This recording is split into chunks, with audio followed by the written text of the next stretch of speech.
ఇక్కడ మనందరం శరీరం ధరించి ఉన్నామండి. ఈ శరీరంతో ధరించి ఎలాగున్నామో ఒకసారి ఆలోచించి చూడండి. ఈ శరీరం ధరించినటువంటి వ్యక్తి ప్రయాణం సాగుతూ ఉంది, దాన్నే పరిణామ క్రమం అంటుంటాం. మనం నడిచిపోతూ ఉన్నామనుకోండి, అలా నడిచిపోతుంటే దేనికో దూరం అవుతాము, దేనికో దగ్గర అవుతుంటాం. మనం దేనికి దూరం అవుతున్నాము, దేనికి దగ్గర అవుతున్నాము ఒకసారి చెప్పండి. ఇప్పుడు నాకు ఇంత వయసు వచ్చిందండి అన్న ఎవరైనా, నాకు 40 ఏళ్ళు వచ్చిందండి, 50 ఏళ్ళు వచ్చిందండి అంటే 50 ఏళ్ళు 40 ఏళ్ళు రాలేదు. మరి 40 ఏళ్ళు పోయినాయి అంటే 40 కిలోమీటర్లు దాటి వచ్చాడు అన్నమాట.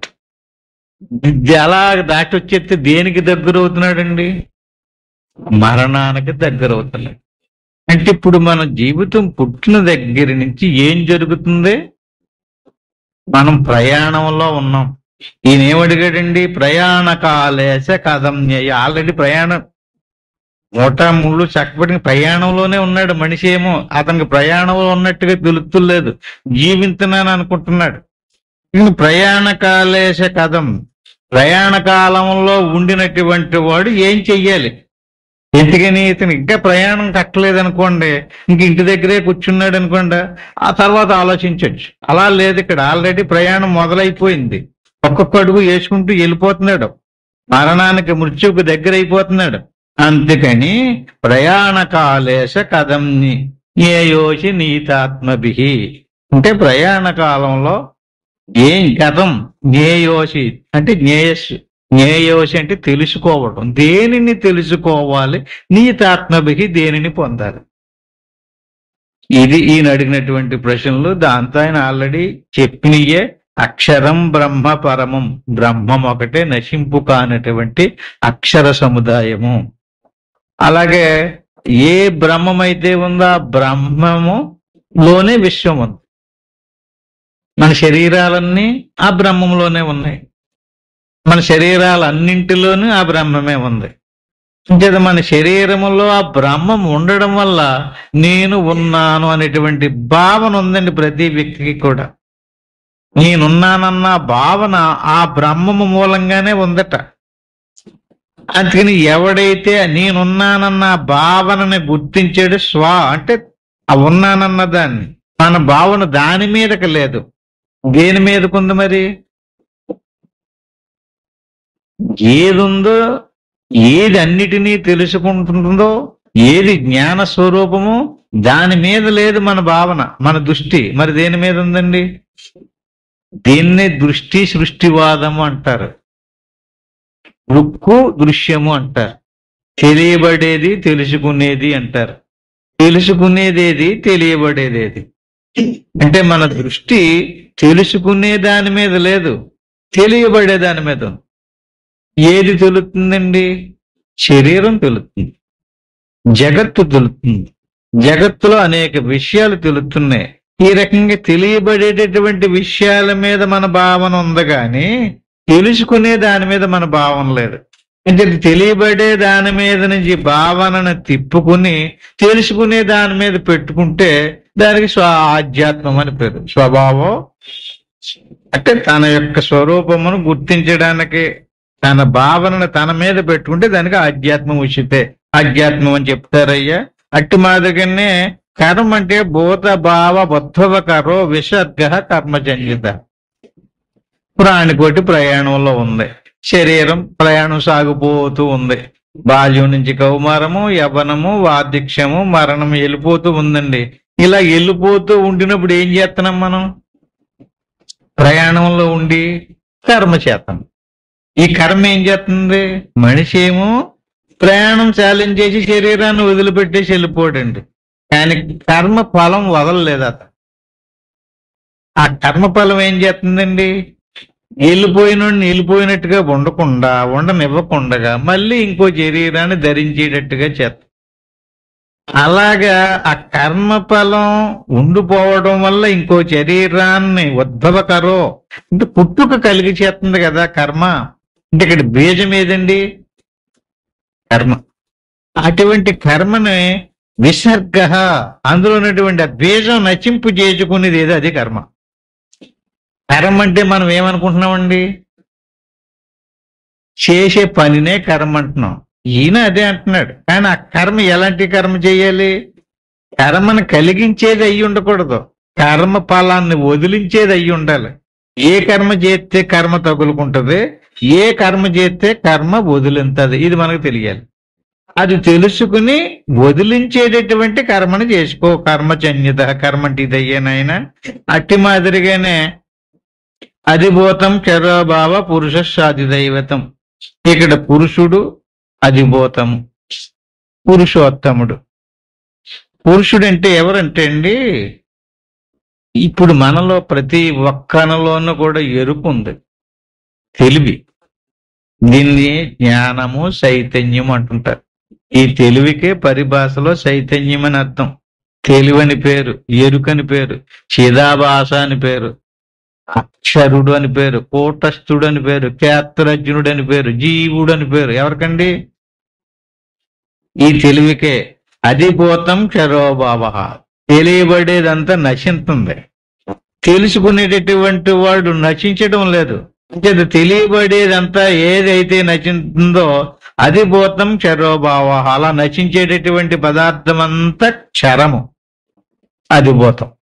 నశించకుండా దానిని ఉపయోగించుకునేటటువంటి పురుషుడు ఉన్నాడు కదండి, అతను దైవతం, ఆది దైవం, మూల పురుషుడు అనమాట అండి. అతనే దీన్ని అంతటిని ఉపయోగించుకున్నాడు.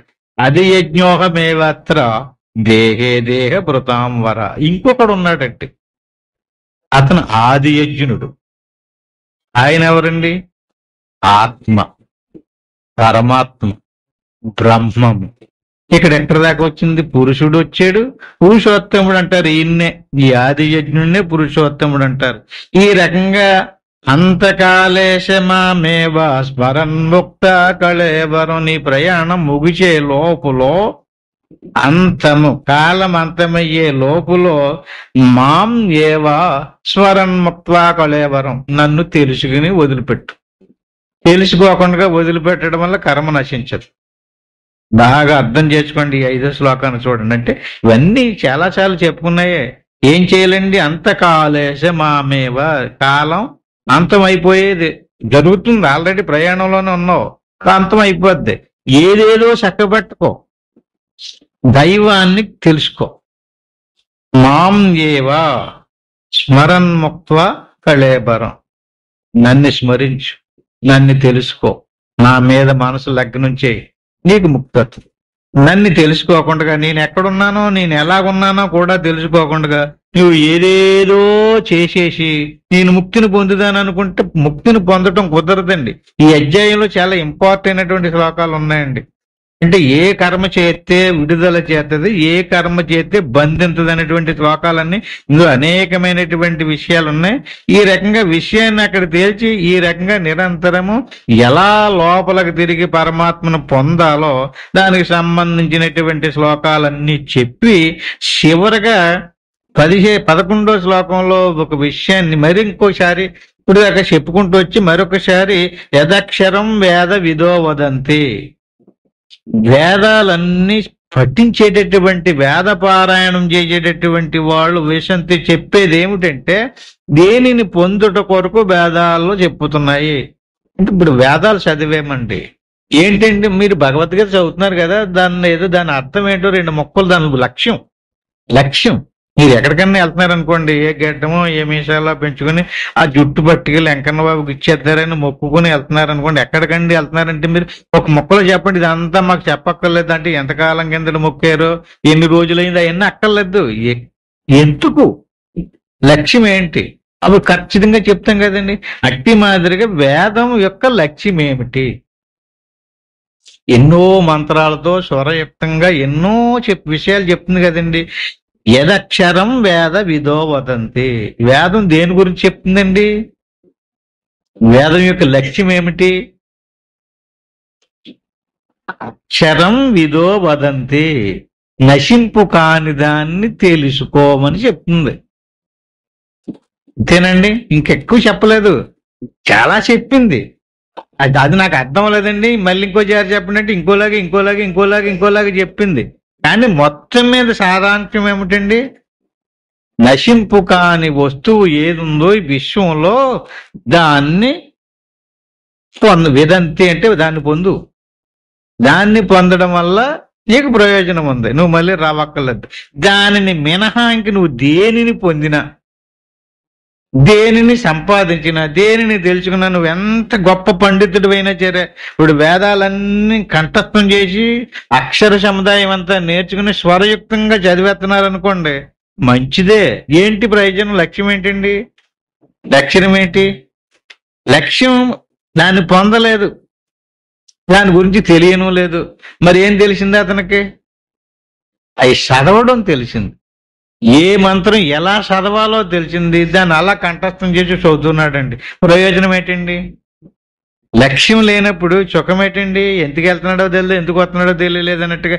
అట్టి మాదిరిగాని యతయో వీత రాగాహ, యతులు ఉన్నారండి, సన్యాసం పుచ్చుకున్నారు.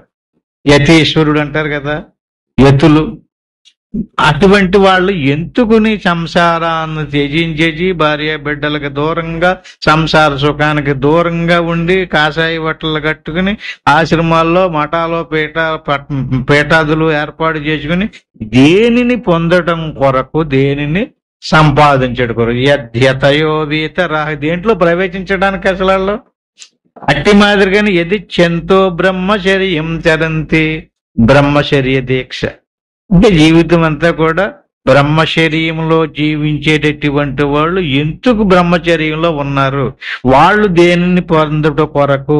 ఈ తత్తే పదం సంగ్రహేణ ప్రవక్షే. ఈ రకంగా యతీశ్వరులు గాని, మునీశ్వరులు గాని, బ్రహ్మచారులు గాని, వేద పండితులు గాని, వీళ్ళందరూ దేనిని తెలుసుకోవడం కోసం, దేనిని పొందడం కోసం వీళ్ళందరూ ప్రయత్నిస్తున్నారో దాన్ని నీకు సులభంగా ఎన్ని చదవక్కలు లేకుండా, ఇదంతా తెలియక లేకుండా చాలా సులువుగా తెలిసేటట్టుగా, పొందేటట్టుగా నీకు ఉపాయం చెప్తున్నాను అన్నాడండి.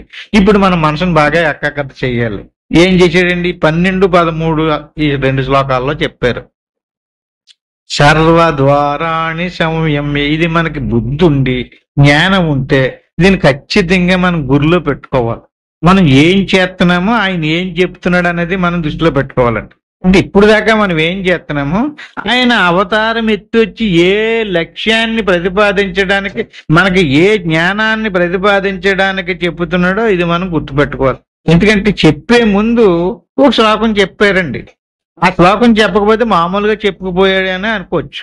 అలా చెప్పలేదు. వీళ్ళందరూ ఏది పొందడం కొరకు, ఏది తెలుసుకోవడం కొరకు ప్రయత్నిస్తున్నారో దాని యొక్క లక్ష్యం చెప్తానన్నాడండి. ఆ లక్ష్యం ఏంటో చూపించాడండి. సర్వద్వారాణి సంయమ్య, సమస్త ద్వారాలనే సంయమ్య స్వాధీనపరుచుకో. ఈ హ్యాండ్ వార్లో పెట్టుకో. ద్వారాలు ఏంటండి? బయటికి మనం ప్రపంచం వైపుకి వచ్చి ప్రపంచ విషయాలు తెలుసుకోవాలనుకోండి. ఉదాహరణకి ప్రపంచ విషయాలు తెలుసుకుంటున్నామండి. ఉదాహరణకి ఇప్పుడు శ్రోత్రేంద్రియం చెవి, చెవి ద్వారా ఏం తెలుసుకుంటున్నాం మనం? శబ్దాలు తెలుసుకుంటున్నాం. శబ్దాలు ఎన్నండి? ఆ శ్రోత్రేంద్రియము, శ్రోత్రేంద్రియం ఒకటే, శబ్దాలు అనేకమండి. ఈ శ్రోత్రేంద్రియానికి శబ్దానికి జన్యజనక సంబంధం ఉంది. అంటే ఏంటండి? జన్యము, జనకము. జన్యం అంటేటి, జనకం అంటేటి. జనకం అంటే తండ్రి, జన్యం అంటే పుత్రుడు. తండ్రి ఒక్కడే ఉంటాడండి, ఏకవచనం. పుత్రులో బహువచనం. 4 ఉండొచ్చు, 10 మంది ఉండొచ్చు, 20 మంది పిల్లలు ఉండొచ్చు కదండి. అట్టి మాదిరినే శ్రోత్రేంద్రియము ఏకవచనం, ఇది ఒకటే. కానీ మరి శబ్దాలు అనేకం, కాకరుపు, చిలకరుపు, ఎన్నో రకాలైనటువంటి శబ్దాలు ఉన్నాయండి. ఈ శబ్దాలన్నీ కూడా జనకములు, జన్యములు. శ్రోత్రేంద్రియం ద్వారా తెలుసుకోవడం పడినాయి అనమాట అండి. శ్రోత్రేంద్రియము ఒకటే, శబ్దాలన్నీ అనేకము. సరే, ఆ రకంగా ప్రతి ఇంద్రియాన్ని ద్వారాలు అన్నాడు కదండి, అలాగ వద్దాం.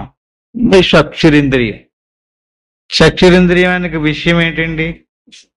రూపాలు. రూపాలన్నీ అనేకం, అనంతం, అవునండి. కానీ ఆ రూపాలను గ్రహించేటటువంటిది కన్ను ఒకటే. దీనికి రూపానికి, కంటికి, రూపాలకి జన్య జనక సంబంధం ఉంది. జనకుడు కన్ను అయితే జన్యము అంటే రూపాలన్నీ. ఇలాగా జిహ్వేంద్రియం అంటే నోరు, నాలుక ఋషులుగా గ్రహించింది. నాలుగు ఒకటే. ఋషులు ఎన్నండి? అనేకం. ఎన్ని రకాల రుచులు ఉన్నాయి అన్నీ చెప్పగలరు. అట్టి మాదిరినే గంధం అంటే వాసన. వాసనలన్నీ గ్రాణము ఒకటే. ఇలాగా త్వగింద్రియం ఒకటే, కానీ శీతోష్ణాలు అనేకం. ఇలా శబ్ద స్పర్శ రూప రసగంధాది విషయాదుల్ని స్తోత్రము, త్వక్కు, చక్షు, జిహ్వ, గ్రాణం అనేటువంటి ఇంద్రియాదుల ద్వారా తెలుసుకున్నాం. వీటిని జ్ఞానేంద్రియాలు అంటారు. మరి కర్మేంద్రియాలని ఇంకొక 5 ఉన్నాయండి. కర్మేంద్రియాదుల ద్వారా ఏం చేస్తున్నాం? మాట్లాడాలంటేనో ఏముండాలి? వాక్కు. ఎన్ని?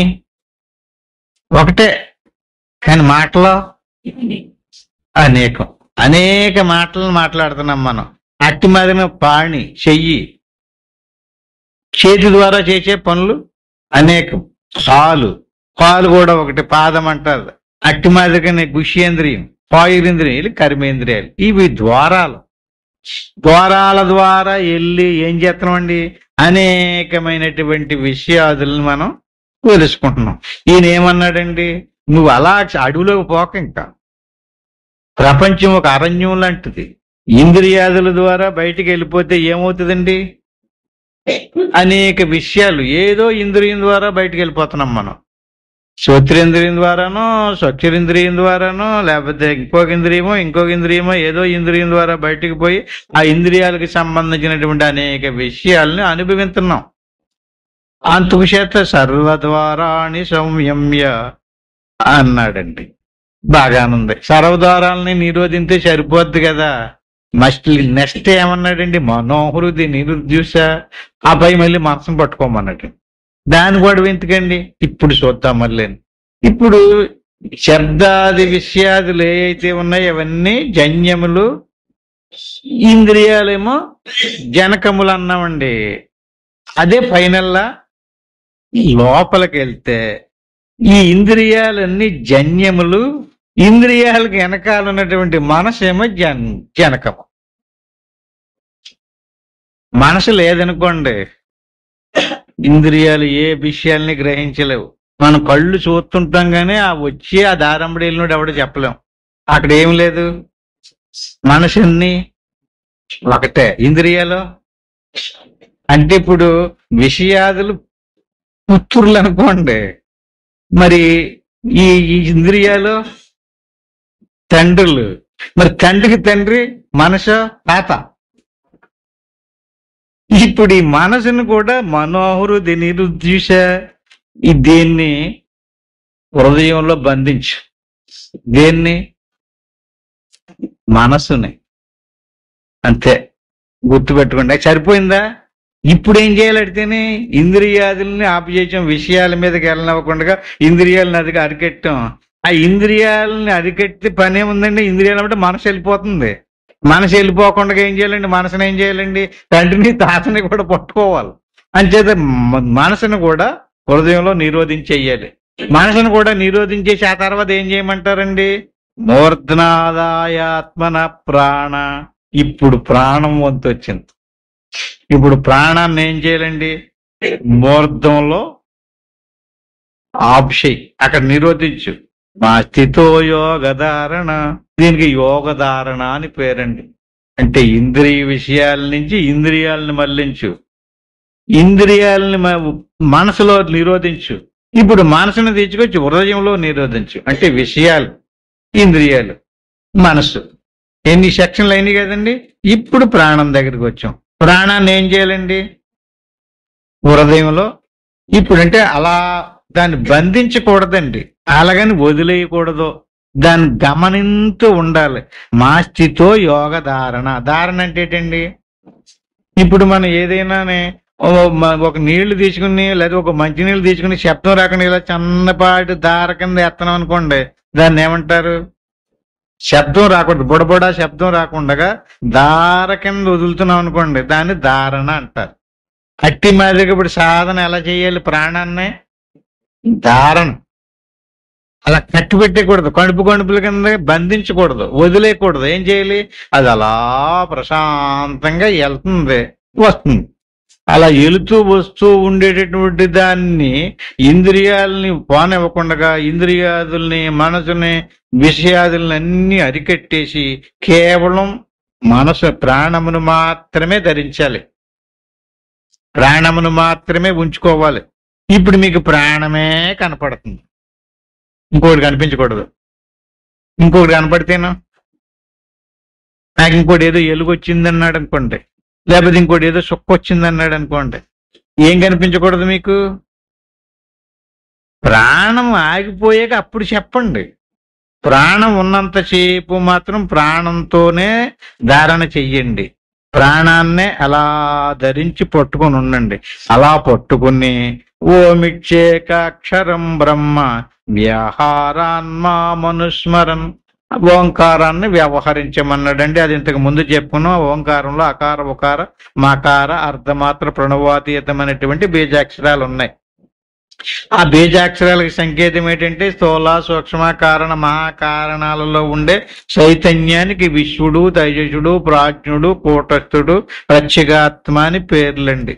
అందుచేత మనం ఎప్పుడైతే ప్రాణధారణలో ఉన్నామో అప్పుడు ఒక్కొక్క వ్యాకృతి దాటుకుంటూ లోపలికి ప్రయాణం చేస్తామట. అంటే ఆకారము అంటే విశ్వడు. విశ్వడు దాటాడు అనుకోండి, డైజెషన్లో లీనమవుతాడు. ఎప్పుడైతే విశ్వడు పోయేటప్పుడు స్థూల శరీరము, జాగ్రత్త అవస్థ, విశ్వడు, ఈ మూడు ఒక వ్యాహృతి. ఈ మూడు దాటిపోయాడు అనుకోండి, మూడు దాటిపోతే ఓంకారంలో ఆకారాన్ని దాటినట్టు. మళ్ళీ తైజసుడు, స్వప్నం, సూక్ష్మ శరీరం, ఓకారం, మళ్ళీ సుషుప్తి అవస్థ, ప్రాజ్ఞుడు, కారణ శరీరం, సుషుప్తి. ఇది ఒక వ్యవహరింపు, మకారం. అలా అకార, ఉకార, మకార, అర్ధమాత్ర, ఆపై తురీయం. తురీయం దగ్గరికి వెళ్ళేటప్పటికి శ్వాస ఆగిపోద్ది. అక్కడి నుంచి శ్వాస ప్రయాణం చేయదండి. శ్వాస అక్కడ దాకానే ఉంది, శ్వాస ఆగిపోద్దట.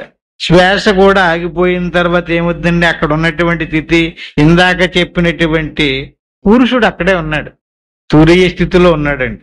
ఆ తురీయ స్థితిలో ఉండేటువంటిదే అకార, ఉకార, మకార, అర్ధమాత్ర. అది అర్ధమాత్ర అంటే చాలా సూక్ష్మమైనటువంటిది అనమాట.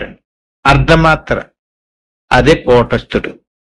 విశ్వడు, తైజసుడు, ప్రాజ్ఞుడు, కూటస్థుడు అంటారు.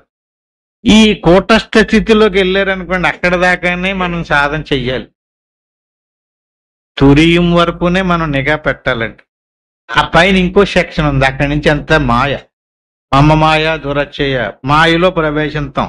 మాయలో ప్రవేశిస్తే ఈశ్వరుడు. ఇక్కడ దాకా అవిద్య. తురీయం వరకు అవిద్య. అంటే ఆ తురీయం అందున్నటువంటి కూటస్థుడినేమో పురుషుడు అన్నారండి. ఈ స్థూల, సూక్ష్మ, కారణ శరీరాలతో కూడుకున్నటువంటి ఇదంతా కూడా పురము అన్నారు, అంటే ప్రకృతి అన్నారు. ఈ పురమందు ఉన్నాడు కనుక పురుషుడు అన్నారు. ప్రకృతి, పురుషులు, వీళ్ళకి రెండింటికి పైన ఉన్నటువంటిది తురీయాతీతం. అదే ప్రణువాతీతం, అదే ప్రత్యేగాత్మ స్వరూపం. ఈ ప్రత్యేగాత్మ సాక్షాత్తు బ్రహ్మమే. అందుచేత అటువంటి బ్రహ్మమును అనుసంధానం చేసి యహ ప్రయాతి త్వజందేహం శయాతి పరమాంగతిం. ఇప్పుడు మనకి ఒక ఇస్తరాకులో రకరకాల పిండి వంటలతో భోజనం పెట్టారండి. హాయిగా లొట్టలు వేసుకుంటూ తిన్నాం, భోజనం తినేసాం శుభ్రంగా. ఇప్పుడు ఇస్తరాకుని ఏం చేస్తామండి? మనకి పెద్దలు ప్రతి దాంట్లోని నిగూఢమైనటువంటి రహస్యాలు పెట్టారండి. మనం గమనించేమో లేదో తెలీదు. ఇప్పుడు ఇస్తరాకుని ఒకసారి గమనించి చూడండి. ఆకుకి ఆకుకి కలిపినటువంటిది ఒక పుల్ల ఉంటుందండి ప్రతి ఆకుకి. ఇప్పుడు శ్రోత్రేంద్రియము ఒక ఇంద్రియం అండి. అది శ్రోత్రేంద్రియం ఏ ఇంద్రియాదుల్లోది? జ్ఞానేంద్రియాల్లోది. వాగింద్రియము కర్మేంద్రియాల్లోది. వాగింద్రియం నుంచి ఏమొస్తుందండి? శబ్దం వస్తుంది. శ్రోత్రేంద్రియము శబ్దాన్ని గ్రహిస్తుంది. అంటే శ్రోత్రేంద్రియం ఒక ఆకు, వాగింద్రియం ఇంకొక ఆకు. వాగింద్రియానికి శ్రోత్రేంద్రియానికి కలిపిన పొల్ల లేదండి, శబ్దం. గమనించండి, శ్రోత్రేంద్రియం ఒక ఆకు, వాగింద్రియం ఇంకొక ఆకు. రెండు ఆకుల్ని కలిపి కూర్చుని పుల్ల శబ్దం. ఇప్పుడు రెండోది త్వగింద్రియం. త్వగింద్రియం అంటే ఏంటండి? త్వక్ అంటే చర్మం, శీతోష్ణాలను గ్రహించదండి. మనం చెయ్యి ఉంది కదండి, అరచెయ్య, ఇది శీతోష్ణాలను వదులుతుంది. ఎవరి శరీరం మీద జ్వరం ఉందేమో అని ఏం చేస్తారండి మీరు? చేతితోటి చూస్తారు. ఎవరికైనా సరే జడుతున్నారు, భయపడుతున్నారు అనుకోండి, వారి ఒంటి మీద చెయ్యేసి భయం లేదు భయం లేదని అలా హృదయం మీద ఇలా చెయ్యి దాకించారనుకోండి, అలా భయం పోతుంది, ధైర్యం వస్తుందండి. అలాగే నెత్తి మీద చెయ్యొచ్చు, గుండ్ల మీద చెయ్యొచ్చండి. అంటే శరీరం నుంచి ఏమొద్దంటే అలాగే చూడండి, దేవుడి ఫోటోలన్నీ ఇలా ఉంటాయి. అలాగే పెద్దలు కూడా ఇలాగ అంటుంటారండి. ఇలాగ అన్నామనుకోండి, మన శరీరంలోంచి కొన్ని రకాలైనటువంటి అణువులు విడుదల అయిపోతాయి. అలాగ అయిపోయినప్పుడు మన శరీరంలో నుంచి కొంత శక్తి ప్రయాణం చేసి ఎవరి వైపుకి చూస్తూ అన్నామో వాళ్ళ శరీరంలో ప్రవేశం. అంటే శరీరం విడిచిపెట్టేది ఏంటంటే చెయ్య, ప్రాణేంద్రియం అంటారు దీన్ని. ప్రాణేంద్రియం నుంచి విడిచిపెట్టేటటువంటిది శీతము ఉష్ణము అని. నీ చెయ్యేటి నాయన అంత వేడిగా ఉంది అంటారు. ఎలా తెలిసింది మీకు? ఏది గ్రహించింది? నీ చెయ్యి అంత చల్లగా ఉందేటి అన్నాడు అనుకోండి, ఏది గ్రహించింది? చర్మం గ్రహించింది. చర్మము ఒక ఆకు, ప్రాణేంద్రియం ఒక ఆకు. ఈ రెండింద్రియాలని మయాన్ని కలిపినటువంటి కూర్చునేటువంటి పుల్ల శీతోష్ణాలు, ఇది ఒక పుల్ల. తర్వాత చక్షురింద్రియం. చక్షురింద్రియం ద్వారా ఏం చూస్తున్నామండి? రూపాలండి. చక్షురింద్రియం మూడోది. కర్మేంద్రియాలను పాదేంద్రియం. కన్ను లేకపోతే పాదం అడుగు పడదండి. కంటికి పాదానికి లింకు, సంబంధం పుల్ల.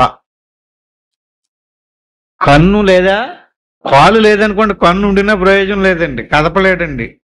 కన్ను కాలు అంటారు, మీరు చూసుకోండి కావాలంటే. ఈ రెండు జత, ఆ రెండు ఒక ఆకులు, కన్ను కాలుని. ఆ తర్వాత నాలుగోది ఏంటండి? జిహ్వేంద్రియం. జిహ్వేంద్రియం ఏది? నాలుక కదండి. జిహ్వేంద్రియం దేన్ని గ్రహిస్తుంది? ఋషిని గ్రహిస్తుంది కదండి. జిహ్వేంద్రియం శరీరానికి ఋషిని గ్రహించి బలాన్ని ఇస్తుందండి. మరి మన అందరికి గుహ్యేంద్రియం ఉంది కదండి, ఆ బలాన్ని తీసేస్తుంది. అందుకని గుహ్యేంద్రియము జిహ్వేంద్రియం జత. ఆ రెండింటికి విషయం ఏంటండి? సురతానందం, అదొక పుల్ల. ఆ తర్వాత వాయురింద్రియం, ఘ్రాణేంద్రియము ఒక ఆకు. వాయురింద్రియం అంటే మలకోశం, అదొక ఆకు. మలకోశాన్ని చూడండి ఏం చేస్తుంది? అది వాసనని విడుదల చేస్తుంది. ఘ్రాణేంద్రియము వాసనని అంటే గ్రంథమును గ్రహిస్తుంది. అంటే అది గంధం, ఒక పుల్ల. వాగింద్రియము, ఘ్రాణేంద్రియము, పాయురింద్రియము, ఆకులు. ఇప్పుడు ఏమైంది? ఇతరాకు తయారైంది. ఇతరాకులు ఏం చేయాలి? భోజనం ఏమనిపించాలండి? బ్రహ్మ విద్య. ఏమన్నాడండి? సర్వద్వారాణి సంయమ్య. ఆకులన్నింటిలోని ఆత్మస్వరూపానికి సంబంధించినటువంటి ధ్యానం చేసి ఆ బ్రహ్మానందాన్ని అనుభవించాలి. ఇప్పుడు మనం బయట ఆకులో భోజనం చేసామనుకోండి, భాష్యంగా చేసిన తర్వాత ఆకు ఏం చేస్తామండి? పక్కన పాడేస్తాం కదండి. పూర్వం చూడండి, ఆకుల్ని ఇంకోళ్ళు తీసేస్తారండి. తినేసేసి ఆకు అక్కడ వదిలేస్తామండి మనం. సంతార పూర్వం ఆకులేసి భోజనం పెట్టేవారు కదండి. ఆకేసి ఆకేం ఎవరు చేస్తారండి? అది ఎల్లినోడు తీసుకోవటండి కదా. ఇంకొకళ్ళు వచ్చి పోటీ పడి ఆకు తీస్తారు. అంటే ఏంటండి? ఒకవేళ ఆకు మనం తీసేస్తే గొప్పోళ్ళమే, తీయలేదనుకోండి మృత్యుదేవత వచ్చి తీసేస్తారు. ఏదా ఆకేది? ఇంతకనే మన శరీరమే ఆకు. అంచేత మృత్యుదేవత తీసేయడానికి మనం ఇవ్వకూడదండి. ఏం చేయాలండి? ఈలోగా ముందే త్వజందేహం, ఆకు వదిలేయి. ఆకును వదిలేసి తీసి పక్కన పెట్టే. మృత్యుదేవత వచ్చి తీయటానికి ఉండదు. ఇంకా అది తీసేసావు అవునా? అందుకని దేహం త్యజించేవయ్యా, ఆకు తీసిపాడే. త్వజందేహం చయాతి పరమాంగత్యం. అప్పుడు నువ్వు పరమపదాన్ని పొందుతావు, ఆ బ్రహ్మానందాన్ని అనుభవించగలుగుతావు చక్కగా. మరి అది మరి కొంచెం ఆశ్రమాల్లోని మఠాల్లోని గట్టు ఉన్నారు చూసారండి. ఇక్కడ ఏం చేస్తారో తెలుసండి? భోజనాలు వడ్డించిన తర్వాత ఆకు దగ్గరికి ఒక గంప తిప్పుతారు. ఎవళ్ళ కాళ్ళనే తీసి ఆళ్ళ చేతితోటే వేసేయమంటారు. తీయలు ఇంకొకరిని పెట్టడానికి తీయటానికి, లేకపోతే మనమే పట్టుకెళ్ళి పాడేయమంటారు. అలా పెట్టడానికి అవకాశం లేదు. ఇప్పుడు ఇక్కడ మీరు ఏం చేస్తున్నారండి? ఇక్కడ భోజనాలు ఏం చేస్తున్నారు? ఎవడన్నా ఆకులు తీస్తారు ఇక్కడ? వాళ్ళు తీస్తానని ఎవడన్నా వచ్చారనుకోండి తీయనివ్వరండి. ఎందుకని? కారణం ఏంటి? అక్కడేమో పెళ్లిళ్ళు పేరంటాల కాడేమో ఆకులు తీస్తారు. ఇక్కడ ఆకులు ఎవళ్ళ కాళ్ళే తీసుకెళ్ళి. అంటే అర్థం ఏంటండి? జ్ఞానం సంపాదించుకుని యోగాన్ని పొందినటువంటి వ్యక్తి ప్రయాతి త్యజన్ దేహం చయాతి పరమాంగతం. ఎవడో ఆకు తీసి పాడేయలేదో ఆడు తీసేయడు అనుకోండి, ఆడు తీస్తే ఇంకొక ఆకు వేసేస్తాడు. మళ్ళీ ఆడి తీసి ఇంకొక ఆకు వేయడం కోసం మనం చూడకూడదు, మనమే వదిలేయాలి. ఈ రకంగా అద్భుతమైనటువంటి జ్ఞానాన్ని చెప్పుకుంటూ మనం ఎక్కడున్నామండి? 14వ శ్లోకంలో ఉన్నాం. అనన్యశేత శతతం యో మాం స్మరతి నిత్యశః తస్యాహం సులభః పార్థ నిత్యయుక్తస్య యోగినః. సరే, ఇప్పుడు ఈ మార్గంలో ఉన్నటువంటి వ్యక్తి ఇంద్రియాదులను అరికట్టి, ఆ ఇంద్రియ విషయాలను వదిలి, ఇంద్రియాలని మనసులో కలిపి, మనసుని హృదయంలో నిరోధించి, ఆ తర్వాత ప్రాణాన్ని పట్టుకుని ఆ ప్రాణాన్ని ఆత్మలో విలీనం చేసేయాలి. అప్పుడు ఆత్మ సాక్షాత్కారమైంది, బ్రహ్మానందం కలిగింది, తేజన్ దేహం. అప్పుడు దేహభావాన్ని వదిలిపెట్టేసాడు. ఇక్కడ ఇంకొక విషయం అండి, ఆకుని భోజనం చేసామండి, చేసి మనమే పక్కన పాడేసామండి. మనం తిన్నాకే మళ్ళీ ఎగురు వచ్చి మన మీద పడితే ఏం చేస్తామండి? అసలు ఏం చేస్తారు అసలు మీరైతే? ఇవాళ శనివారం చేశారండి, లేదా ఏకాదశి చేశారండి, ఎంతో పరమ పవిత్రమైన భావంతో ఉన్నారండి. మీరు తిన్నాకే ఇంకొకరు తిన్నాకేం కాదు, అదేం పెద్ద అందులో ఏమి చెత్త లేదండి. ఆ చక్కగా పెరిగేసుకుని భోజన పదార్థాలు పిండి వంటలతో తిన్న ఆకు మళ్ళీ ఏదో కారణం చేసి ఎగురొచ్చిందండి. ఎగురొచ్చి ఎంత అమంగళం అయిపోయినట్టుగా భావన చేస్తున్నారు. అవునండి. ఎందుకని? ఎంగిలాకు. ఈ శరీరం కూడా అంతే. ఎప్పుడైతే మనకు ఆత్మజ్ఞానం కలిగిందో, ఆత్మ సాక్షాత్కారం కలిగిందో, ఈ శరీరాన్ని ముందు వదిలేయకూడదండి. ఆకుని ముందు పాడేయనుకోండి భోజనం ఉండదు. అది ఆకు ముందు పాడేయకూడదు. ఎప్పుడు పాడేయాలి? తిన్నాక పాడేయాలి. తిన్నా కూడా పాడేయలేదు అనుకోండి మళ్ళీ వడ్డించేస్తాడు తెచ్చి. అంటే ఇప్పుడు ఏమర్థమైంది మనకి? శరీరాన్ని ముందు వదలకూడదు. ఆత్మజ్ఞానం సంపాదించడానికి శరీరం వచ్చింది. దాన్ని ఎలా సంపాదించాలో ఆలోచించండి. ఇంద్రియాలన్నీ కూడా ఆత్మజ్ఞానం పొందడానికే. ఇప్పుడు చెవులు ఉన్నాయండి, వినగలుగుతున్నాం.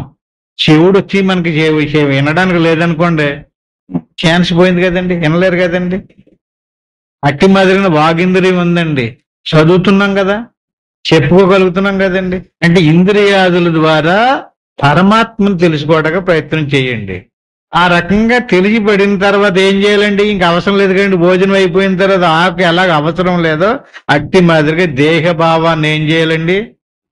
మన చెయ్యని దేహం అంటే దేహము నేను కాదన్న భావంలోకి వెళ్ళాలి. ఇప్పుడు మన దృష్టి ఫస్ట్లో చెప్పుకుని చూశారండి, దేని మీద ఉంది? ఏది నేను దాని మీద లేదండి, ఏది నేను కాదో దాని మీద ఉంది. పోనీ శరీరం మీదనే చూద్దారండి ఒకసారి. పోనీ శరీరం నేను అంటున్నాం కదా, శరీరం మన స్వాధీనంలో ఉందా? ఇంకొకరు ఎవరి స్వాధీనంలో ఉంది. అందుకని ఇప్పుడు నీకు భోజనం చేసావు కదా, విషయం ఏదో సత్యం ఏదో నీకు తెలిసింది కదా, ఇప్పుడు ఏం చేయాలి? నువ్వు శరీర భావాన్ని త్యజించి ఆత్మభావనలో లగ్నం కావాలి. ఎలా లగ్నం కావాలి? అనన్యశేత సతతం. అన్యము అనన్యం అంటే ఏంటండి? అన్యం అంటే ఆత్మనే మినహా ఇంకొక దాన్ని అన్యము అంటారు. ఏమన్నా అర్థమైందండి? ఆత్మ అనాత్మ. ఆత్మ అనన్యశేత సతతం యో మాం స్మరతి నిత్యశః. ఏమర్థమైందండి? అన్యము అనన్యము. ఇప్పుడు అన్యమేది, అనన్యమేది? అన్యము శరీరం, అనన్యం ఆత్మ. ఇప్పుడు దేన్ని? అనన్యశేత సతతం. ఎప్పుడు ఈ భావంలో ఉండాలండి? అది ఎంగులాకని ఎప్పుడు గుర్తుపెట్టాలి? అప్పుడు కాదు, ఎప్పుడైనా ఇంక ఎంగులాకే తిని పాడేసిన తర్వాత. అట్టి మాదిరిగా శరీరాన్ని ఉపయోగించుకున్నో, శరీరంలో ఉన్నటువంటి దేవుడిని ఒరిజినల్ గా చూసో అనుభవించిన తర్వాత ఆ దేవుడి విషయంలో ఏ భావంలో ఉండాలి? అన్య భావంలో ఉండకూడదు, అనన్య భావంలో ఉండాలంటే ఇంక వేరే దేవుడిగా చూడకూడదు, దేవుణ్ణి బయట చూడకూడదు, వెలుపల చూడకూడదు. అందుకని దేవుణ్ణి స్వయంగా చూసాడండి. చూసినప్పుడు అనన్యశేత సతతం యో మాం స్మరతి నిత్యశః. ఈ రకంగా దాన్ని ఎప్పుడు స్మరించాలండి? ఎప్పుడు భావన చేయాలి? నిత్యము ఆ భావనలో ఉండాలి. యో మాం స్మరతి నిత్యశః తస్యాహం సులభః పార్థ. నువ్వు మోక్షం పొందడం సులువైపోదు. నీవు విషయాన్ని ఎలా ఉన్నదో అలా పట్టుకోకుండా దాన్ని ఇంకొక రూపంలో ప్రయత్నం చేసామనుకోండి, అది సులభం అవ్వదండి, కఠినం అయిపోద్దండి. దానివల్ల ఎంత కష్టపడిపోతాడంటే అండి, నలిగిపోతాడు అనమాట అండి. సులువు లేదు, విషయం తెలియలేదు, దారి తెలియలేదు, రహస్యం తెలియలేదు. అందుకు చేత తస్యాహం సులభః పార్థ. నువ్వు సునాయాసంగా మోక్షం పొందుతావు, సులువుగా మోక్షాన్ని పొందుతావు. ఇది సులభమైనటువంటి మార్గం. అందరూ చిన్నపిల్లల కానికి పెద్దోళ్ళ దాకా, ఆడవాళ్ళ నుంచి మగవాళ్ళ దాకా అందరూ చెయ్యొచ్చు. ఇక్కడ వర్గ వయోభేదం లేదు. ఇంకా తెలిసిందనుకోండి, ఏ పొద్దున్న వృద్ధుడు అయిపోయినా సరే, శరీరంలో ఓపిక లేకపోయినా సరే, ఏది చూశాడో దాన్ని అలా గుర్తులోకి వచ్చేద్ది కదండి. అందుకని తస్యాహం సులభః పార్థ నిత్యయుక్తస్య యోగినః. ఇప్పుడు ఇతనికి ఏం పేరండి? యోగి అని పేరు. ఎలాంటి యోగి అంటే పొద్దున కూర్చుంటాడా, మధ్యాహ్నం కూర్చుంటాడా? అతను అసలు కూర్చోడో? ఎందుకనండి? అతను కూర్చోడండి. ఎందుకని? ఆ భావంలోకి వెళ్ళిపోయాడు. ఇంకంతే. ఎప్పుడంటే అండి ఆ అనుభవం వచ్చేదాకానే కూర్చోవడం. పొద్దున కూర్చోవాలండి, సాయంకాలం కూర్చోవాలా, మధ్యాహ్నం కూర్చోవాలా అంటాడు. ఎప్పుడు ఇది అభ్యాసం అంటారు దీన్ని. ఈ పొద్దున కూర్చోవడం, సాయంకాలం కూర్చోవడం కాదండి. ఇంకా విషయం తేలిపోయిందండి. విషయం ఎప్పుడైతే తేలిపోయిందో, ఏదైతే ఉందో దాన్ని నిత్యయుక్తస్య యోగినః ఆ భావంలోనే ఉంటాడు. ఇంక మరి శరీరం ఉంది కదండి. అప్పుడు ఈ శరీరం ప్రారంధంతో ఉంది, దాని పని అయిపోయేదాకా ఉంటది, ఆ తర్వాత తెగిపోద్ది. దానితో ఇతనికి సంబంధం లేదు, అదంతా కర్మతోటి పట్టుకుని ఉంది. ఇతను దానికంటే వేరేగా ఉన్నాడు. అటువంటి విషయాన్ని వదిలిపెట్టేసి నాయన మాముపేక్ష పునర్జన్మ దుఃఖాలయమశాశ్వితం. అది అసలు విషయం ఏంటండి? ఎవడైతే ఈ రకంగా లోపల ఉన్నటువంటి ఆ పరమతత్వాన్ని, ఆ పరమ పదాన్ని, ఆ పరంధామాన్ని, ఆ పరమాత్మని పొందాడో, తెలుసుకున్నాడో, అటువంటి వాడికి పునర్జన్మ దుఃఖాలయ అశాశ్వతం. శరీరం ఎలాంటిదండి? ఒకవేళ ఈ శరీరంతో మనకు అనేక రకాలైనటువంటి భోగాలు వచ్చినాయి అనుకోండి, భోగభాగ్యాలు, ఎంత సమయం అండి అది? ఆ శరీరంతో వదిలేస్తుంది అది. అప్పుడు ఏమవుతుందండి? కర్మ పట్టుకుని వదలదు అది. ఇక్కడ మెయిన్ కర్మ ఎలా వదులుద్దో దాన్ని ఆలోచించాలండి. దాన్ని ఆలోచించకుండా వేరే వేరే ఆలోచన చేసామనుకోండి, అది ఆ తాత్కాలికంగా ఒక జన్మకే సరిపడినటువంటి వాడు కాదు నువ్వు. నీకు ఎన్ని శరీరాలు తగులుకున్నాయో తెలియదు. ఆ శరీరం ఒక్కోసారి కొంచెం సుఖకరంగా ఉంటది, ఒక్కోసారి బాధాకరంగా ఉంటది, ఒక్కోసారి ఆరోగ్యమైనది వస్తుంది, ఒక్కోసారి అనారోగ్యమైనటువంటి, ఒకసారి మనిషి శరీరం వస్తుంది, ఒకసారి పశుపక్షాది శరీరాలు వస్తుంటాయి. ఎందుకని? సృష్టి అనంతం. ఈ అనంతమైనటువంటి కాల ప్రవాహంలో మనిషి జీవితం స్వల్పం. దీనికి ఏం చెప్పారండి ఆయు ప్రమాణం? ఇది ఎలాంటిది అంటే శరీరం మాపుల్లో ఆకుల మీద మంచు పడుద్ది కదా, ఆ మంచు తెల్లవాళ్ళు ఆకు మీద పడి అదంతా పొద్దుటికి సూర్యోదయానికి ఒక సుతకి చేరుద్దండి, సుక్క. దాన్ని మంచు బొట్టు అంటారు. అవునండి, ఎప్పుడన్నా చూసారో ఒకసారి చూడండి. ఆ మంచు బొట్టు ఆ కిందకి ఏలాడుతూ ఉంటుంది అనమాట అండి. ఆ ఏలాడే మంచు బొట్టు ఎంత చేపట్లో పడిపోవద్దని ప్రశ్న అండి. కొంతమందిని కూర్చోబెట్టి, బాబు అది మంచు బొట్టు కిందకి చేరింది కదా, అది ఎంచేపుడు దాకా ఉంటది, ఎప్పుడు పడిపోద్దని ఒకసారి సమాధానం చెప్పండి. ఎప్పుడు పడిపోద్ది అది? తెలియదు. శరీరం కూడా అంతే, మరణం కూడా అంతే. ప్రారంభంలోనే చెప్పుకున్నామండి, మనం ఎందులో ఉన్నాం? ప్రయాణంలో ఉన్నాం. ఏం ప్రయాణంలోని? ఎందులోకి మన ప్రయాణం? అదే ఈయన చెప్పేది అదండి, నువ్వు మృత్యువులోకి ప్రయాణం చేయకు. మరి దేంట్లోకి ప్రయాణం చేయాలండి? ముక్తిలోకి ప్రయాణం చెయ్యి. అదే ఆయన చెప్పేది. నువ్వు ముక్తిలోకి ప్రయాణం చేయకుండా ఆలస్యం చేసేవనుకో, వేరే వేరే పనులు కల్పించుకుని ఏదో ఏదో తాపత్రయాలతో మగ్నం అయిపోయి ముక్తిలో ప్రవేశించాల్సినటువంటి సమయాన్ని గనక నువ్వు ఆ వాయిదా వేసినట్లయితే ఎందుకు తీసుకెళ్తుంది? అది ప్రయాణం జరిగిపోతుంది, ఆల్రెడీ సాగిపోతుంది. ఎప్పుడు దాకా సాగిద్ది అది? ఆ మంచు బొట్టు ఎప్పుడు పడుతుందో తెలియదు. పర్వాలేదు, ఇంకా చాలా టైం ఉంది అనుకున్నాడంటే మోసపోయినట్టు లెక్క. దేనికైనా గ్యారంటీ ఉంది కానండి. చూడండి, ప్రకృతిలో కొన్ని కొన్ని వస్తువులు తయారు చేస్తారండి. ఈ టీవీ గ్యారంటీ ఎంతండి అన్నారంటే దానికి ఒక టైం ఉంది. వాచ్ కొనేటప్పుడు దానికి 2 ఏళ్ళు 3 ఏళ్ళు గ్యారంటీ ఇస్తాడండి. ఈ శరీరానికి గ్యారంటీ లేదు. దీర్ఘకాలం అనొచ్చు, లేదా పెందలాడే పోవచ్చు, గ్యారంటీ లేదు. అలాంటి శరీరం ఇది ఆల్రెడీ మృత్యువులోకి ప్రయాణం చేసేస్తుంది. అంటే నువ్వు మృత్యువులోకి ప్రయాణం చేస్తూనే నీ దారి పక్కదారి ముక్తులోకి వెళ్ళే దారి కనిపెట్టాలి. అంటే ఇప్పుడు చూడండి, మనకి జాగ్రత్త వస్తుంది, రెండోది స్వప్నావత్, మూడోది సుషుప్తవత్. ఈ జాగ్రత్త, స్వప్న, సుషుప్తులోకి వెళ్ళిన తర్వాత మళ్ళీ ఏ అవస్థ వస్తుందండి? మళ్ళీ జాగ్రత్త వస్తుంది, లేదా స్వప్నం వస్తుంది. ఈ 3 అవస్థల్లోనే తిరుగుతూ ఉంటదండి జీవి. దీన్ని అంశ అంటారు. 3 అవస్థల్లో తిరుగుతుంది. 3 పురంబులను తిరుగున ఒక అంశ. జాడ తెలిసి పట్టిన శక్తులు తిరిగి మరలా రారు. దాని జాడ కనిపెట్టాలండి, దాని కీలు కనిపెట్టాలండి. ఈ అంశ 3 పురాల్లోనే తిరుగుతుందండి. ఈ తిరిగి తిరిగి తిరిగి తిరిగి ఏమవుతుందండి? జాగ్రత్త, స్వప్న, సుషుప్తి. ఈ మీరు ముక్తి మార్గాన్ని పట్టుకోలేదండి, కనిపెట్టలేరు కదండి. ఏయో కర్మలు చేశారు. అప్పుడు అదేం చేద్దండి చివరికి?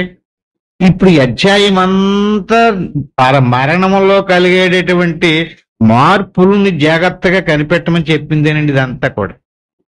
అప్పుడు ఏం జరిగిద్దంటే అండి, మూర్ఛలోకి వెళ్ళిపోద్దండి. మరణంలోకి వెళ్ళే ముందు మూర్ఛలోకి వెళ్ళిపోద్దని కోమ అంటుంటున్నారు కదా ఇప్పుడు. అందులో నుంచి ఎందులోకి వెళ్తుందండి? మరణంలోకి వెళ్ళిపోద్ది. ఎన్ని అవస్థలండి? జాగ్రత్త, స్వప్న, సుషుప్తి, మూర్ఛ, మరణం. అయితే ఇప్పుడు ఈయన చెప్పాడు కదండి, ఏం చెప్పాడండి? ఇందాకే చెప్పుకున్నాం మనం. ఏమని? సర్వద్వారాన్ని సంయమ్య మనోవృద్ధి నిరుద్దేశ మూర్ధాదాయ ఆత్మన ప్రాణ మాచితో యోగధారణ. శ్వాసను పట్టుకున్నాడు అనుకోండి, శ్వాసను పట్టుకుంటే ముక్తిదారిలోకి తీసుకెళ్తాం. శ్వాసను పట్టుకోలేదు కదండి, ఎందులో తీసుకెళ్తుందండి? మూర్ఛలోకి తీసుకెళ్తుంది. ఆపై మరణంలోకి తీసుకెళ్తుంది. మరణంలోకి వెళ్ళిన తర్వాత మళ్ళీ జన్మలోకి తీసుకెళ్తుంది. జాగ్రత్త, స్వప్న, సుషుప్తి, మోక్ష, మరణం కదండి. ఇది ఒక అనాది నుంచి సాగిపోతూ ఉన్నటువంటి అవస్థలండి. జాగ్రత్త, స్వప్న, సుషుప్తులు రోజు చూస్తున్నాం మనం, కానీ మోక్ష అన్నిసార్లు చూడం. మోక్షలోకి వెళ్ళింది అనుకోండి, ఫైనల్ స్టేజ్ అది. ఆ పైన మరణావస్థ, మళ్ళీ తిరిగి రావడం ఉండదండి. ఇంక మరణావస్థకి వెళ్ళిపోయింది అనుకోండి, అక్కడితోటి దేహం కట్ అయిపోద్ది. అప్పుడు మళ్ళీ ఇంకొక దేహంలో ప్రవేశపెడతారు, మళ్ళీ స్టార్ట్ అవుతుంది. ఇప్పుడు ఈయన ఏమంటున్నాడు అంటే అండి, మూర్ఛావస్థలోకి వెళ్ళకు. సుషుప్తి దాకా మామూలుగా యోగులకి, జ్ఞానులకి అందరికీ సమానమే. ఈ సుషుప్తి అవస్థ నుంచి ఇంకొక పక్కదారికి వెళ్ళమంటున్నాడండి. పక్కదారి మనకు తెలదట.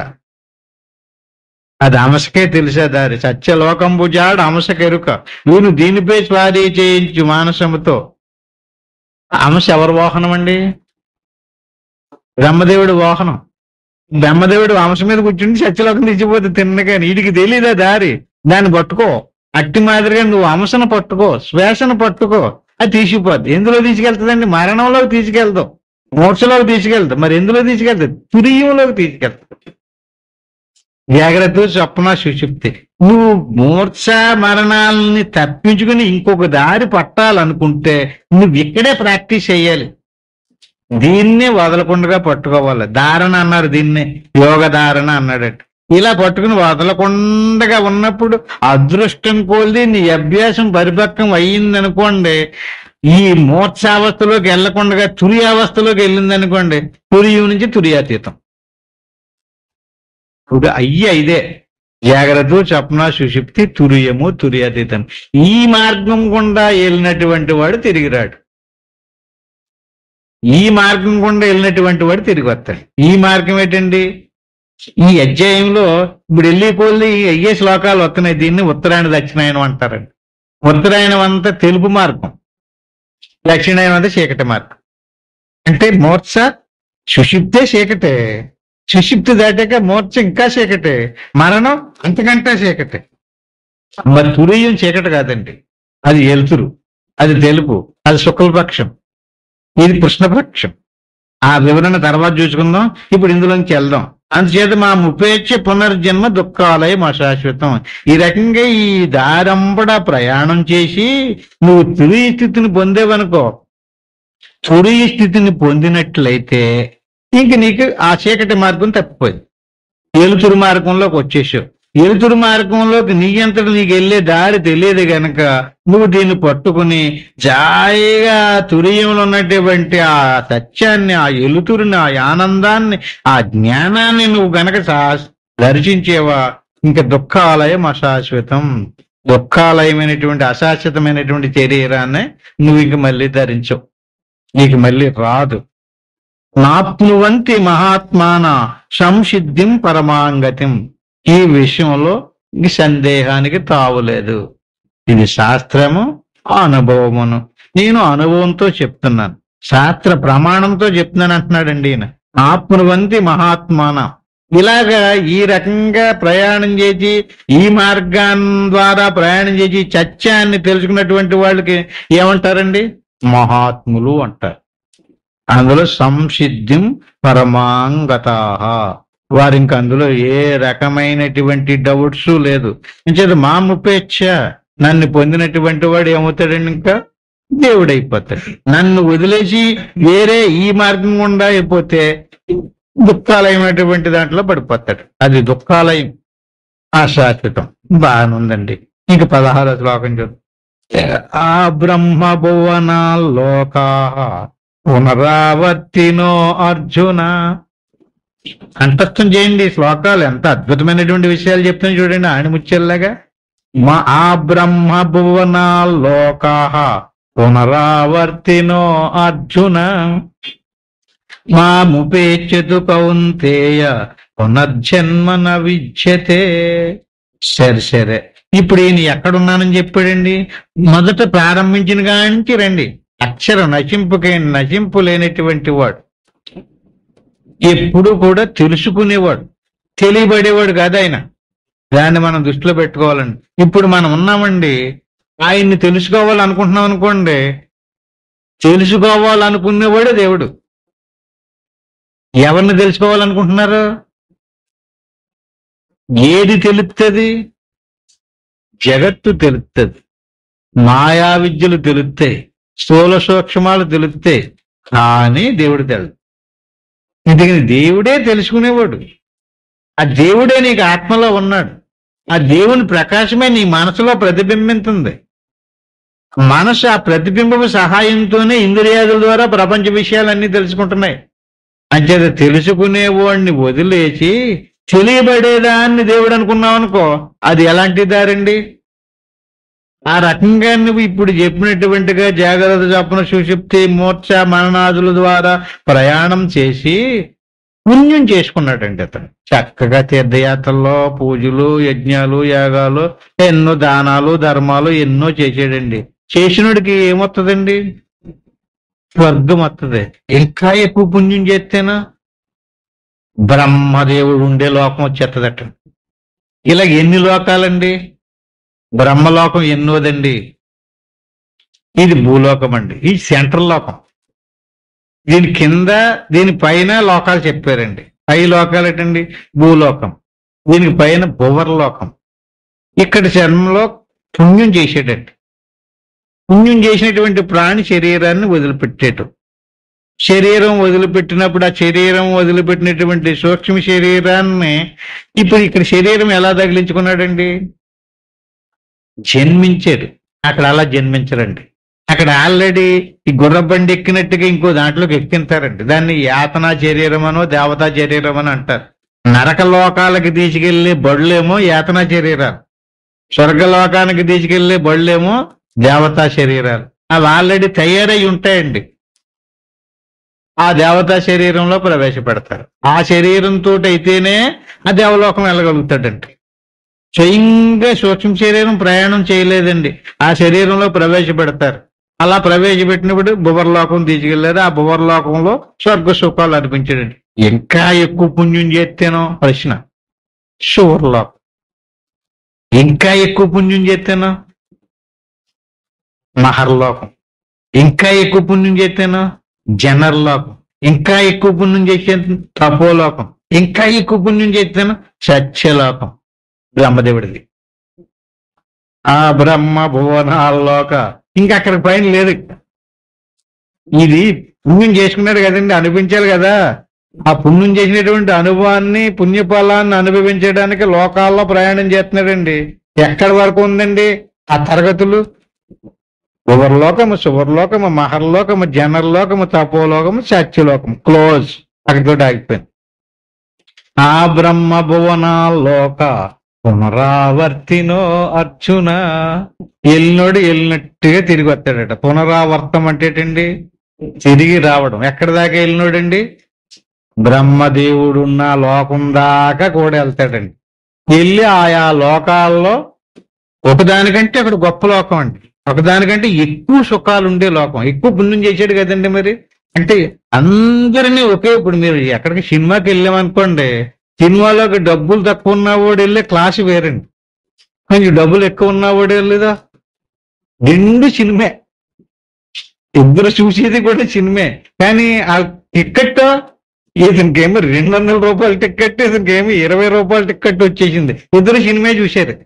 కానీ ఆ చూడడంలోని ఇతను చాలా జడ్జాగా సుఖంగా కూర్చొని చూశాడు. అతను అంత సుఖం లేదు. అట్టి మాదిరిగా అనుభవించేదేమో పుణ్యకరమే, కానీ తరగతులు తేడా, సెక్షన్ల తేడా. అట్టి మాటగా ఆ సెక్షన్ల పేరే ఇప్పుడు భూర్లోక, శివర్లోక, మహర్లోక, జనర్లోక, తపోలోక, సత్యలోక. ఇప్పుడు పాపం చేసాడు. పాపం చేసినటువంటి వాడిని ఏ బండి ఎక్కింతారు? యాతనా శరీరం. శరీరం వదిలిందండి. శరీరంలో నుంచి ఆ సూక్ష్మ శరీరాన్ని తీసుకొచ్చి జుట్టు పెట్టుకుని యాతనా శరీరంలో బండి ఎక్కింతారు. అక్కడి నుంచి ఆ శరీరంలో నుంచి తీసుకెళ్తారండి. అది ఎలాంటి లోకాలండి? అది 7 లోకాలే. అతల, వితల, సుతల, తలాతల, రసాతల, మహాతల, పాతాళాలు. కింది కిందికి కింది కిందికి కింది కిందికి అనమాట అండి. పాపం చేసాడండి. పాపం చేస్తే ఏ లోకంలోకి వెళ్తాడండి? అతల లోకం. అది కొంత దానికంటే భయంకరమైన బాధలండి. ఎందుకంటే ఇంకా భయంకరమైన పాపం చేసాడండి. ఇంకా కిందకి, ఇంకా భయంకరమైన పాపం చేస్తే ఇంకా కింద లోకాలు, ఇంకా భయంకరమైన. ఇక్కడ మనకి కనుక ఇది కనుక బాగా గమనించినట్లయితే అండి, మనిషి ఎలా అసలు వల్ల ఆ జాగ్రత్తలన్నీ తీసుకుంటాడు. ఏదో వద్దులు ఎదురు అన్నాడండి. ఎర్రి బాగులోడే అతనికి ఏం తెల్లనట్టే. ఇది అంత సునాయాసంగా సుఖంగా జీవించే లోకం కాదండి. మనిషికి తెలియలేదు, జ్ఞానం లేదు, ఎవడు సరిగ్గా చెప్పడం లేదు. ఈ శ్లోకం చదవండి ఒకసారి. చాలా జాగ్రత్తగా అడుగులు వేయాలి. మాట్లాడుతున్నాం కదండి, జాగ్రత్తగా మాట్లాడాలి. ప్రతి పని జాగ్రత్తగా చెయ్యాలి. ఏం చేసినా సరే ఇక్కడ ఏమవుద్దండి? కర్మ. కర్మ చేయడానికి పరికరాలు ఎన్నండి? త్రికరణాలు. 3 పనిముట్లు ఇచ్చాడండి మనకి. 3 పనిముట్లు. ఏ 3 పరికరాలు ఉన్నాయి? శరీరం, దీన్ని కాయం అంటారండి. శరీరానికి ఏం పేరండి? కాయం. బాలంతరాలు పెడతారు కాయం, అది కాదు ఇది. శరీరానికి కాయం అని పేరండి. మాట్లాడుతున్నాం కదండి, వాక్కు. మాటకి వాక్ అని పేరండి. మాటే కదా అనుకుంటున్నారండి. నారాయణ, అదేం కాదు. మాట కూడా బంధించదండి. ఆ పై మనసు. మనోవాక్కాయములో మనసు ముఖ్యమైనండి, ప్రధానమైనది అనమాట అండి. 2వ స్థానంలో వాక్కు, 3వ స్థానంలో శరీరం. మనసు, వాక్కు, శరీరం, ఈ 3 ద్వారా నిత్యము కావలసినంత కర్మ పోగడిపోతుంది. ఇంతకీ ఇంత కర్మ చేసేస్తున్నాడు కదండి, దేనికి ఒకసారి ఆలోచించండి. అప్పుడు శరీరంతో జీవించడానికి సంబంధించిన దానికోసమే చేస్తున్నాడండి. ఎంత ఎర్రిబాగులుడు, ఎంత అమాయకుడండి. అతను ఎన్నాళ్ళు ఉండిపోతారని అసలు ఇక్కడ ఒకసారి ఆలోచించండి. అతను చేసి పురాకులన్నీ పోట్లన్నీ దేనికోసం? ఏదో శాశ్వతంగా స్థిరంగా ఈ లోకంలో ఉండిపోతారనే అతని ఉద్దేశం. కుదరదండి. ఈ శరీరాన్ని నిరంతరము ప్రయాణం చేయించి పరిణామం చెందించి ఎక్కడికి తీసుకెళ్ళిపోతున్నాడో కూడా తెలియదు. అందుకు చేత ఇలాగ పాతాళ లోకాల్లోకి వెళ్ళినా, తత్తి లోకంలోకి వెళ్ళినా జీవి ఆయా లోకాల్లో ఉన్నటువంటి కర్మఫలాలు అనిపించి తిరిగి ఏమవుతుందండి? మళ్ళీ జన్మకు వచ్చేది. ఇప్పుడు ఆలోచించుకోండి, మరి ఏం చెయ్యాలనేటువంటిది. పాపం చేయాలని ఎలాగ అనిపించడం లేదు కనుక దాని నుంచి వదిలేద్దాం, పుణ్యం చేద్దామా పోని. చూడండి, ఆలోచించండి. మాము ఆ బ్రహ్మ భువనాల్లోక పునరావర్తినో అర్జున మాముపేక్షతు కౌంతేయ పునర్జన్మన విద్యతే. అలా కాకుండా ఇదిగో నేను సర్వవ్యాపిని, సర్వాంతర్యామని, సచ్చిదానంద స్వరూప. నాకు కోపము లేదు, నామము లేదు, కానీ నేను శాశ్వతుడిని, క్షరం, నశింపు లేనటువంటి వాడిని. క్షరము కాదు, చైతన్యమే స్వరూపంగా కలవాడిని. అటువంటి నేను నీకు ఆత్మగా ఉన్నాను. అహం ఆత్మ గుడాకేశ. అందుచేత నీ లోపల ఉన్నటువంటి ఆత్మని ఇంకా ఈ దారంపడ వచ్చి ఆ ఆత్మను దర్శించినట్లయితే నీకేమి లేదు. మాముపేక్షతు కౌంతేయ. నన్ను పొందినటువంటి వాడికి, నన్ను చూసినటువంటి వాడికి, నన్ను దర్శించినటువంటి వాడికి ఒక్కసారి దర్శించవయ్యా చాలు. దైవ దర్శనానికి వెళ్ళామండి అన్నారనుకోండి, ఏది అసలు దైవ దర్శనం? దాన్ని ఒకసారి చూడండి. దానికి కూడా ఒక గుమ్మం, ఆ లోపల గుడి, ఆ గుడి లోపల ఎక్కడో లోపల పెట్టి అది మనం తయారు చేసినటువంటి విగ్రహానికి అంత ప్రాముఖ్యత ఇస్తున్నామే. అసలు ఒరిజినల్గా ఈ దేవాలయాన్ని తయారు చేసుకున్నవాడు ఎవరండి? ఒకసారి చెప్పండి, ఎవరు తయారు చేసుకున్నారు దీన్ని? ఆయనే తయారు చేసి ఆయనే కూర్చున్నాడు అందులోనే ఆత్మరూపంలో. అందుచేత మాముపేక్షతు కౌంతేయ. నన్ను పొందవయ్యా, నన్ను దర్శించు. దర్శనం అవుతలేదండి, చాలా ప్రయత్నం చేస్తున్నానండి అన్నారు అనుకోండి, మళ్ళీ చేయండి, మళ్ళీ ప్రయత్నించండి. ఒక్కసారి భగవంతుడు దర్శనం అయిందా అన్ని దరిద్రాలు ఎగిరిపోతాయండి. అవుతులు లేదు కనుక దరిద్రం పోతలు. కుచేరుడు ఒకసారి ఆయన దర్శించాడండి, ఒక్క దెబ్బకి పోయింది కదా. ఎన్నిసార్లు దర్శించాడండి? మనది కూడా అంతే, ఎక్కువ సార్లు అక్కర్లేదండి. ఏదో రకంగా మళ్ళీ ప్రయత్నించండి, మళ్ళీ ప్రయత్నించండి. అలా ప్రయత్నించడం అయిందా, అంతే దరిద్రం అంతా ఎగిరిపోయింది, బాధలన్నీ ఎగిరిపోయినాయి, కర్మ అంతా రద్దయిపోయింది. ఏమైంది ఒక్కసారే? అందుచేత మాముపేక్షదు కౌంతేయ పునర్జన్మ న విద్యతే.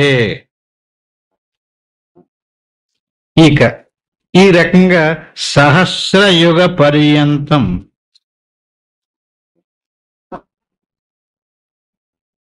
మహర్యద్బ్రహ్మణో విదుః రాత్రిం యుగ సహస్రాంతం తే అహోరాత్ర విదో జనాః. ఇప్పుడు ఇక్కడ ఇంకొక విషయం ఏమిటంటే అండి, ఈ రకంగా మనిషి చనిపోయిన తర్వాత ఈ స్వర్గాదులో నరకాదులో ప్రవేశించి మళ్ళీ వస్తున్నాడు కదా, అసలు ఈ యుగం ఇలాగ ఎప్పుడు దాకా ఉంటది మన కోసం, మళ్ళీ మళ్ళీ ఎప్పుడు దాకా వస్తాడు అనే మీమాంస కలిగిందండి ఇప్పుడు ఇక్కడ. అందుకని దాని అర్థం మనకి తెలియటం కోసం ఇక్కడ ఈ శ్లోకం చెప్తున్నాడు. సహస్ర యుగ పర్యంతం మహర్యత్ బ్రహ్మణో విదుః రాత్రియుగ సహస్రాంతం తే అహోరాత్ర విదో జనాః. అసలు ఈ జగత్తుకి మూల కారణం ఏమిటి?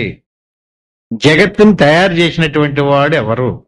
ఎవరు సృష్టించారు దీన్ని? బ్రహ్మదేవుడు. ఆయనకి ఏం పేరండి? సృష్టికర్త అని పేరండి. మన మనసు ఎలాగైతే సంకల్ప వికల్పాలు చేస్తుందో అట్టి మాదిరిగా బ్రహ్మదేవుడు సమస్త జగత్తుని, ఈ లోకాలని, లోకాలలో ఉన్నటువంటి లోకేశులని, లోక పాలకుల్ని అందరినీ సృష్టించాడు ఆయన, ఈ రకరకాల ప్రాణికోటిని. అంచేత ఈయన ఉన్నంతకాలం ఉంటది అన్నాడండి. అయితే ఈయన ఎంతకాలం ఉంటాడు ఏంటండి అని సమస్య, మరి ప్రశ్న. అయితే ఈయన ఉన్నంతకాలం ఉండేలాగైతే ఎప్పటి దాకా ఉంటాడండి అంటే ఇప్పుడు చెప్తున్నాడండి, సహస్రయుగ పర్యంతం. దాన్ని ఒక లెక్క సరిగ్గా చూద్దామండి. ఈ యుగం అంటే ఏంటండి? ఇప్పుడు మనకి కృతయుగము, త్రేతాయుగము, ద్వాపర యుగము, కలియుగం అని చెప్పేసి యుగాలు 4గా చెప్పుకుంటున్నామండి. ఇప్పుడు కలియుగాన్ని చూద్దారండి. కలియుగం యొక్క ఆయు ప్రమాణం ఎంతండి? కలియుగం యొక్క ఆయు ప్రమాణం 34 లక్షల పైచిలకండి. ఇప్పుడు ఎంతలో ఉందండి? కలియుగం ప్రారంభమే 5,000 సంవత్సరం అంటున్నారండి. ఇంకెంత ఉంది? సరే, కలియుగ ప్రమాణం 34 లక్షలు తీసుకోండి ఉజ్జాయింపుగానే. 34 లక్షలు దాన్ని రెట్టింపు చేయండి. అంటే కలియుగ ప్రమాణం కంటే రెట్టింపు ద్వాపర యుగ ప్రమాణం. ఎంత? 34ని 68 లక్షల సంవత్సరాలు. ఇప్పుడు ద్వాపర యుగం కంటే రెట్టింపు త్రేతాయుగం. ఇప్పుడు 68ని. ఇప్పుడు త్రేతాయుగం కంటే రెట్టింపు కృతయుగం. ఇప్పుడు 4 యుగాలు గతించినాయి కదండి. 4 యుగాలు కలిస్తే ఒక మహాయుగం అంటారు. ఇలాంటి మహాయుగాలు 1000 మహాయుగాలు బ్రహ్మదేవుడికి పగలట. అది సహస్రయుగ పర్యంతం. ఆయనకి ఆయుష్ ఒక పగలు. ఇలాంటి 1000 యుగాలు. సహస్రం అంటే 1000. మహర్యద్ బ్రహ్మణో విధి రాత్రిం యుగ సహస్రాంతం. అలాంటి 1000 మహాయుగాలు రాత్రి అట అతను. ఇప్పుడు ఏమైందండి? ఇప్పుడు బ్రహ్మదేవుడికి అలాంటి ఒక రాత్రి పగలు గడిచేటప్పటికి ఎన్ని యుగాలు అవుతున్నాయి ఇక్కడ? అలాంటి బ్రహ్మదేవుడికి 100 సంవత్సరాలు ఆయుషట. అంటే అప్పటికి మనం ఎన్నిసార్లు తిరుగుతూ ఉంటాం అంటారు? అసలు ముక్తి కలిగిద్ది అసలు? అందుకని దీన్ని సత్యమే అంటున్నారండి. ఎందుకని ఒక రకంగా ఇది సత్యమే. ఇంకా ఎందుకంటే రేపో మాపో ఇదేమి అంతమైపోదు ఇది. అలాగే ఇంకొక విషయం ఏంటంటే అండి, బ్రహ్మదేవుడు పరిపాలిస్తున్నాడు కదా, సృష్టించాడు కదండి. సృష్టించి ఆయన ఏం చేశాడంటే అండి, మనువులను సృష్టించాడండి. మనువులను సృష్టించి ఈ మనుషుల్ని పరిపాలించమని ఆయనకి వాళ్ళకి పెత్తనాలు ఇచ్చాడండి. మనువులు 14 మంది అండి. ఒక్కొక్క మనువు 70 మహాయుగాలు ఆయు ప్రమాణం కలిగి ఉంటారు. అంటే ఒక మనువు గారు ఇప్పుడు మనం ఏ మన్వంతరంలో ఉన్నాడు? వైవస్వత మన్వంతరే, జంబూద్వీపే, వరుసే వరుసకండి అని చదువుతున్నాం కదా. అంటే భరత వర్షంలో భరతఖండంలో ఉన్నాం, మనం జంబూ ద్వీపంలో ఉన్నాం. ఎవరి పరిపాలన ఉన్నామండి? వైవస్వత మనువు పరిపాలన ఉన్నాం. అంటే మనువులు 70 మంది, 14 మంది. అందులో వైవస్వత మను కాలంలో ఉన్నామండి. ఈ వైవస్వత మనువు ఎన్ని యుగాల వరకు ఉంటాడండి? 70 మహాయుగాలు ఉంటాడండి. ఇలాంటి మనువులు 14 మంది కదండి.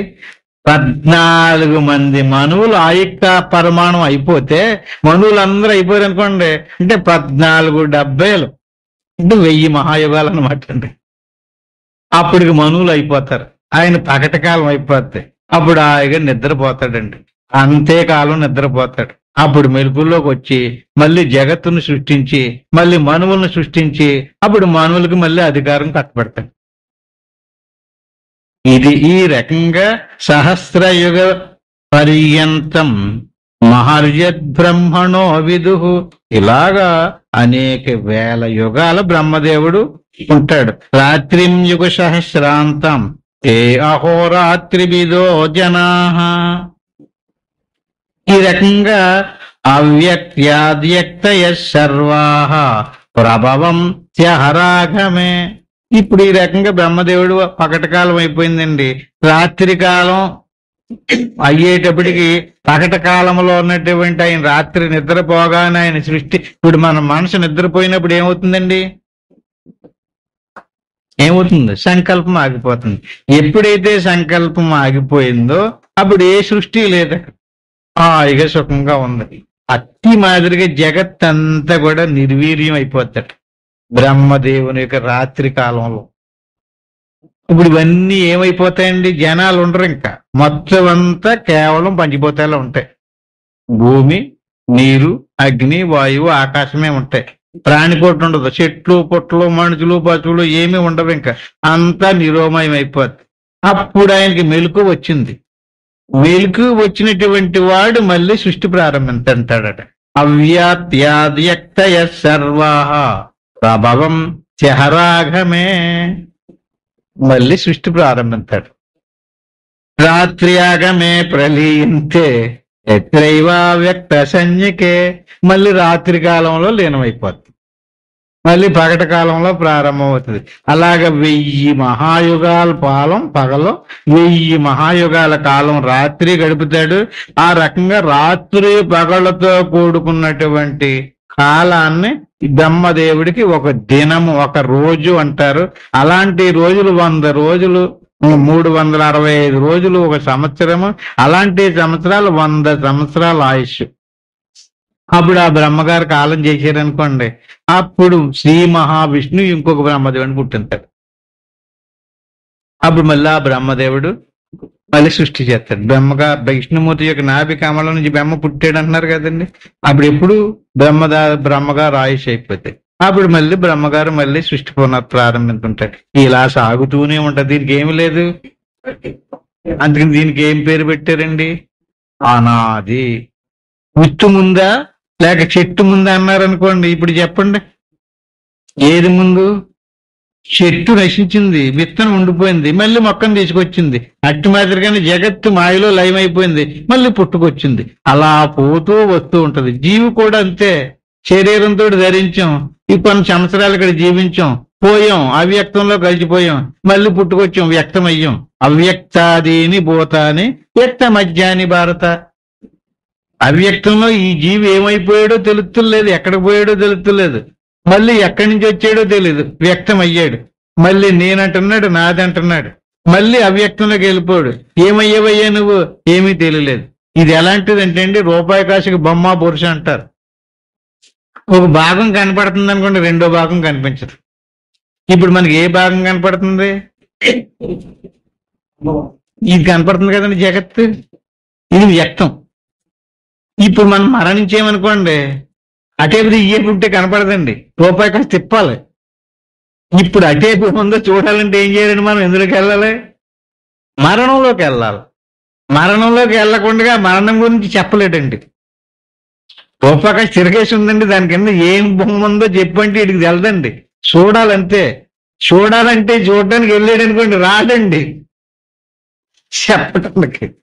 ఒకసారి ఎవడన్నా ఒకవేళ వెళ్ళాడు అనుకోండి, వెళ్ళి నేను చూశానండి అని చెప్తారని మళ్ళీ రావడం కుదరదండి.